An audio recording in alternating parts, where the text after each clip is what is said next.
جلیں گی علم و عمل کی شمع ہدایت النور کے ہی دم سے۔ شروع اللہ کے نام سے جو بہت مہربان نہایت رحم والا ہے۔ محترم سامعین گرامی، رمضان مبارک کی آمد ہوئی تھی۔ رمضان مبارک کا مہینہ آیا اور اب تقریباً اختتام کے قریب ہے۔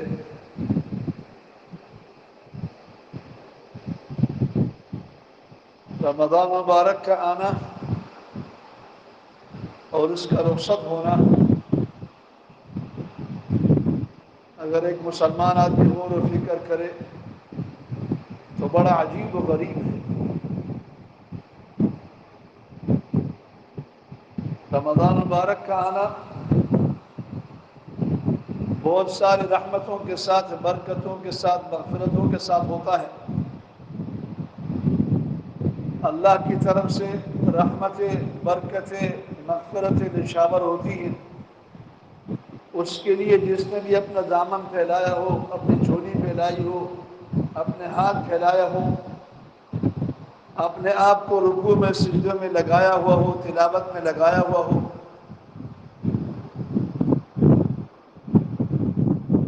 یہ رمضان مبارک کا مہینہ اللہ کی طرف سے ان کو نوازتا ہے، ان کو عطا کرتا ہے، یہاں تک کہ رمضان مبارک کا اختتام ہوتا ہے۔ بہت خوش نصیبی کے ساتھ، سعادت مندی کے ساتھ ایسا آدمی رمضان مبارک کا اختتام کرتا ہے۔ اور یہی رمضان مبارک ایسے لوگوں پر بھی آتا ہے جن کو رمضان کے اعمال کا پتہ نہیں، یا پتہ ہے لیکن کرتے نہیں، نہ نماز، نہ روزہ،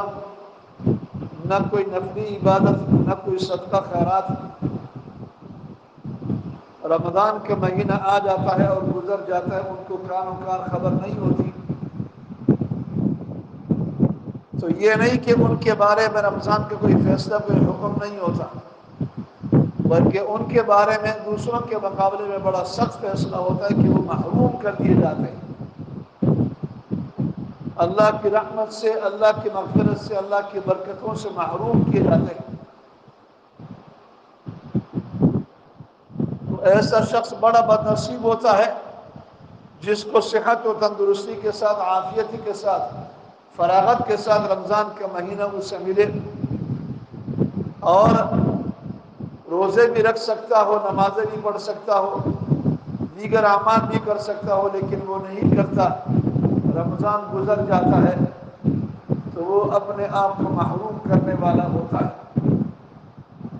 نبی کریم صلی اللہ علیہ وسلم نے شب قدر کی رات سے متعلق فرمایا ہے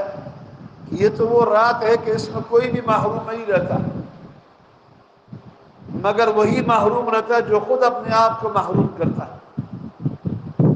یعنی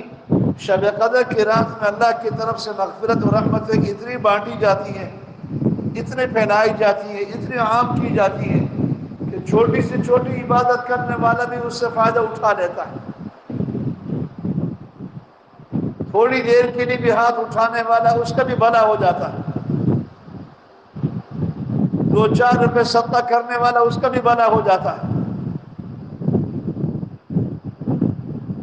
رات کو تھوڑی دیر کسی کونے میں بیٹھ کر قرآن کریم کی تلاوت کر لیتا ہے، اس کا بھی بھلا ہو جاتا ہے۔ لیکن پوری رات گزر جائے، ایک لمحے کے لیے بھی اللہ کی طرف متوجہ نہ ہو، کوئی عبادت نہ کرے، بازاروں میں، گلی کوچوں میں، اپنے یاروں دوستوں میں پوری رات کالی کر دیتا ہے، تو وہ خود بخود اپنے آپ کو جہنم میں ڈالنا چاہتا ہے۔ اس لیے نبی کریم صلی اللہ علیہ وسلم فرمایا کہ شب قدر کی رات کوئی محروم نہیں رہتا، مگر وہی آدمی محروم رہتا ہے، وہی آدمی اللہ کی رحمت سے پیچھے رہتا ہے، وہی آدمی جس کو اللہ کی رحمت نہیں ملتی، جو جان بوجھ کر، جانتے بوجھتے سمجھتے اپنے آپ کو جہنم میں ڈالنے والا ہوتا ہے۔ مسلمان معاشرے کا فرد، مسلمان گھرانے کا فرد، اس سے یہ توقع نہیں ہو سکتی کہ بھئی کہ وہ آخری عشرہ ہو، تاغ راتیں ہوں اور چند دن باقی ہوں اور ان دنوں میں بھی وہ اپنی نفسانی خواہشات دنیاوی لذتوں میں لگا ہوا ہو اور ان چند دنوں کو بھی ضائع کر دے۔ اس لیے حضور صلی اللہ علیہ وسلم فرمایا کہ ان راتوں کے اندر یہ آخری جو لمحات ہیں ان کے اندر وہی محروم رہتا ہے جو اپنے آپ کو خود بخود محروم کرنا چاہتا ہے۔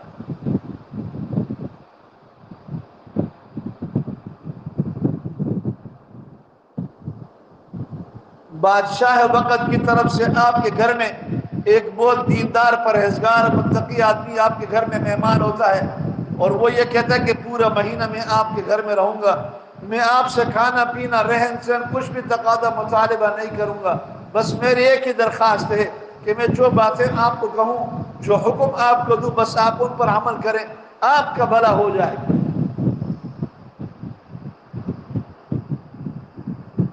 نیک آدمی اللہ کی طرف سے بہت بڑی نعمت ہے، پھر اگر وہ اہل اللہ ہو، متقی پرہیزگار آدمی ہو جس پر ہر وقت اللہ کی رحمت برس رہی ہو، اگر وہ آپ کے گھر میں آ جائے اور 2-4 دن آپ کے ہاں گزارے، آپ سے کچھ بھی تقاضا نہ کرے، بس وہ یہ کہے کہ بھئی کہ نماز پڑھا کرو، روزہ رکھا کرو،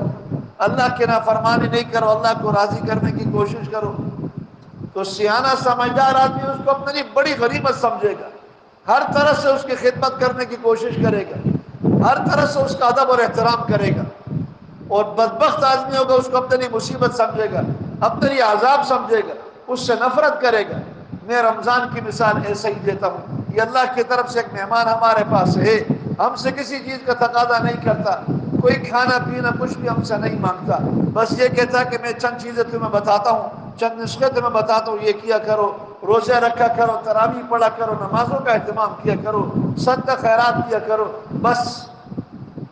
تمہاری دنیا بھی اور آخرت بھی مزے ہی مزے۔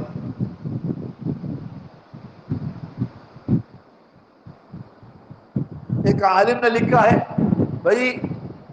ہم لوگ رمضان کے ابتدا میں غسل بھی کر لیتے ہیں، نیا جوڑا بھی پہن لیتے ہیں اور بڑے اہتمام سے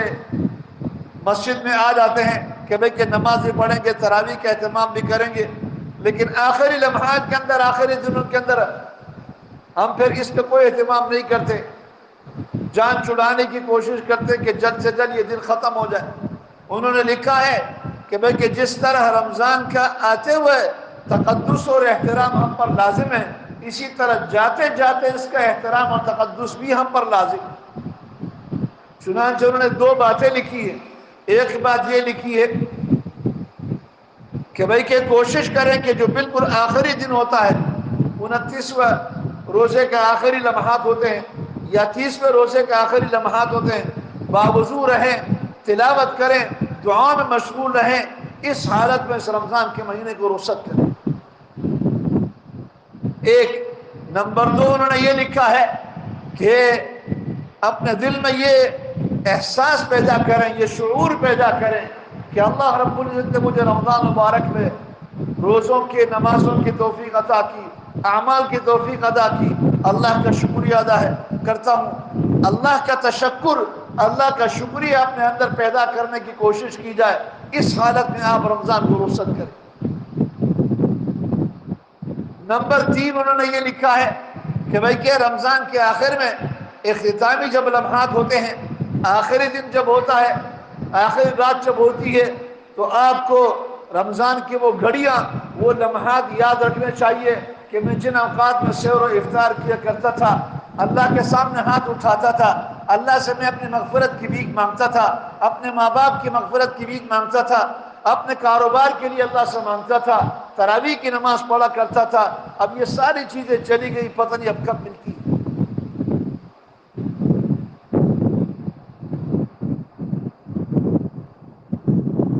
اللہ کے رحم و کرم کے جو حریص ہوتے ہیں نا، اللہ کے رحم و کرم کے جو لالچی ہوتے ہیں نا، اللہ کے رحم و کرم کے جو چاہنے والے ہوتے ہیں نا، ان کی سوچ ایسی ہوتی ہے۔ ہم تو یہ سوچتے ہیں کہ عید کی تیاری کیسی ہوگی، کپڑا کیسا ہوگا، جوتا کیسا ہوگا، کس کس کے ہاں جائیں گے، کیا کیا کھائیں گے، یہ لوگ کیا سوچتے ہیں، یہ بزرگان دین کیا سوچتے ہیں اور ہمیں کیا بتاتے ہیں کہ بھئی کہ یہ سوچو کہ بھئی کہ کیا اچھے دن تھے، سحری میں جلدی اٹھا کرتے تھے، 2-4 رکعت پڑھنے کی توفیق ہو جاتی تھی، تھوڑی دیر ہاتھ اٹھا کر اللہ سے مانگا کرتے تھے، افطاری کے وقت تھوڑی دیر اللہ سے مانگا کرتے تھے۔ اب یہ ختم ہو گئے، اب وہ لمحات وہ مزے نہیں ہوں گے۔ اس طرح عمل کر کے اس ماہ مبارک کو رخصت کرنا چاہیے۔ انشاءاللہ اگر آپ نے اس طرح رخصت کیا تو اللہ کے بارگاہ میں آپ کے رمضان میں کمی کوتاہیوں کو بھی اللہ معاف کرے گا، اور تمام اعمال کو اعلیٰ درجے میں اللہ قبول کرے گا۔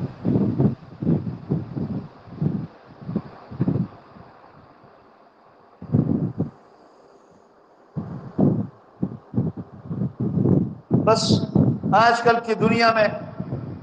آج کل کے زمانے میں مسلمانوں کے اندر دنیا کی حدیث، دنیا کی لالچ غالب آ گئی ہے،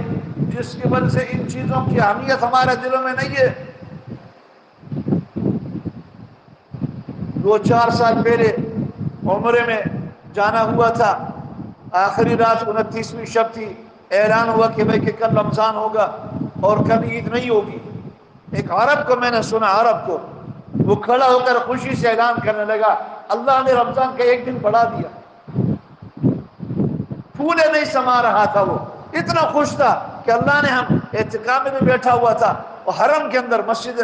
حرام کے اندر، خانہ کعبے کے سامنے وہ کھڑا ہو کر یہ اعلان کر رہا تھا کہ اعلان ہو گیا کہ بھئی کل چاند نہیں ہے، کل عید نہیں ہے، کل رمضان کا آخری روزہ ہوگا۔ بڑی خوشی سے اس بات کا اظہار کر رہا تھا۔ اس کے دل میں کچھ جذبات تھے، اللہ کو منانے کے کچھ ارادے تھے، اللہ سے محبت کے کچھ ایسے ذرائع تھے جس کی وجہ سے یہ باتیں ان کو بلوا رہی تھی۔ تو میرے اور آپ کے جذبات بھی یہ ہونا چاہیے۔ نبی کریم صلی اللہ علیہ وسلم نے تو یہاں تک فرمایا اگر میری امت کو معلوم ہو جائے کہ رمضان کیا چیز ہے تو وہ یہ آرزو کرے کہ سال بھر رمضان ہوتا۔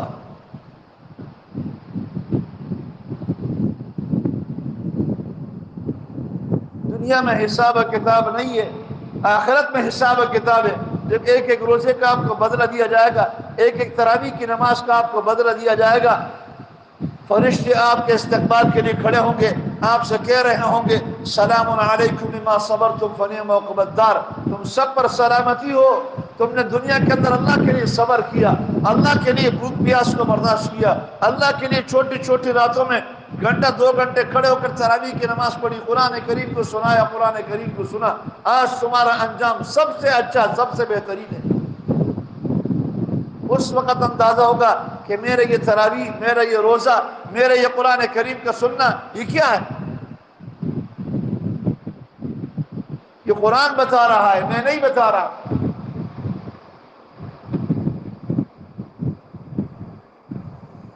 افسوس کے ساتھ کہتا ہوں، بہت افسوس کے ساتھ کہتا ہوں کہ یہ ساری باتیں نبی کریم صلی اللہ علیہ وسلم نے مجھے اور آپ کو بتائی ہے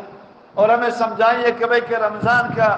مہینہ اور اس کا آخری عشرہ، اس کی تاخیراتیں بڑے غنیمت کی چیزیں، بہت رحمت کو، مغفرت کو سمیٹنے کی چیزیں ہیں، ان کو ضائع نہیں کرو، ان سے فائدہ اٹھاؤ۔ حضور صلی اللہ علیہ وسلم سے جیسے عبادت گزار اس کائنات میں کوئی نہیں تھا، لیکن پھر بھی اما عائشہ صدیقہ فرماتی ہیں کہ نبی کریم صلی اللہ علیہ وسلم آخری عشرے میں جتنی محنت کرتے، جتنی جدوجہد کرتے، اتنا کسی اور عشرے میں، کسی اور دن میں نہیں کرتے۔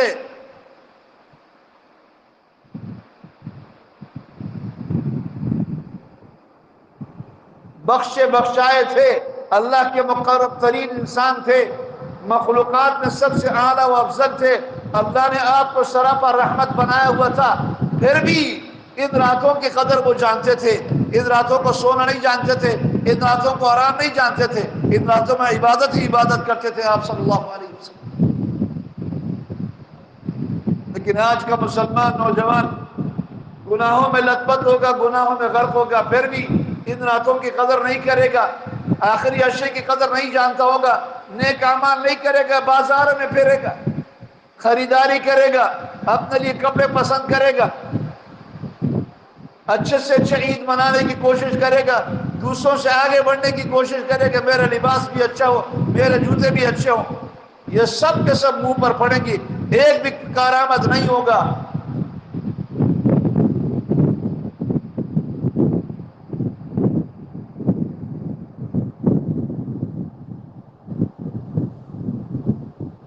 اللہ کی قسم،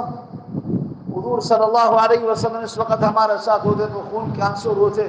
کہ میری امت ان راتوں میں اور اس آخری عشرے میں بازاروں میں اور خریداری میں اور فضولیات میں ہوٹلوں میں بیٹھ کر آپ باہر نکلیں رات کو 3 بجے تک 3:30 4 بجے تک آپ کو ہوٹل گرم ملیں گے، چائے پی رہے، گپ شپ لگا رہے، دنیا کی سیاسی باتیں کر رہے ہیں، گالم گلوچ کر رہے ہیں، غیبت کر رہے ہیں، نہ رمضان کا پتہ نہ کسی بھی عبادت کا پتہ، کچھ بھی نہیں، جیسے اس کے سامنے نہ جنت ہے نہ جہنم ہے، کچھ بھی نہیں۔ بہت سے لوگ ایسے بھی ہوں گے مسجدوں میں بیٹھ کر دنیا کی باتیں کرتے ہیں، دنیا کا مسجد میں بیٹھ کر اللہ نے اس کو مسجد میں آنے کی توفیق دی ہے، پھر بھی وہ نیک عمل نہیں کرتا، پھر بھی دنیاوی باتوں میں لگا ہوا ہے۔